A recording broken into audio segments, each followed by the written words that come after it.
ஆற்றல் செய்யக்கூடிய, உணவிலே தங்களுடைய ஆதிக்கத்தை செலுத்தக்கூடிய ஆற்றல். அபூதாவுதிலே ஹதீஸ் வருகிறது. சையதுனா அபூ ஹுரைரா ரலியல்லாஹு தஆலா அவங்க ஒரு தடவை ஸல்லல்லாஹு அலைஹி வஸல்லம் இடத்துல, நாயகமே எனக்கா நீங்க துஆ செய்யுங்க, பரக்கத்துக்கு துஆ செய்யுங்கன்னு சொன்னாங்க.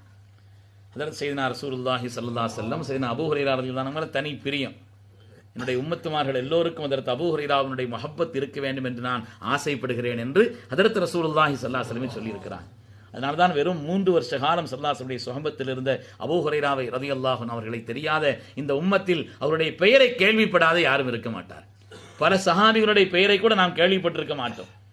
ஆனால் வெறும் 3 வருஷத்தினுடைய தொடர்பு அருமை முஹம்மது ரசூலுல்லாஹி ஸல்லல்லாஹு அலைஹி வஸல்லம் அவர்களோடு அதற்கு அபூ ஹுரைரா ரலியல்லாஹு தஆலா அவருடைய திருநாமம், அவருடைய உயர் நாமம் எல்லா முஃமின்களுடைய கல்விலையும் அது நிலை பெற்றிருக்கிறது என்றால் அதுவும் அருமை நாயகம் ஸல்லல்லாஹு அலைஹி வஸல்லம் துஆ.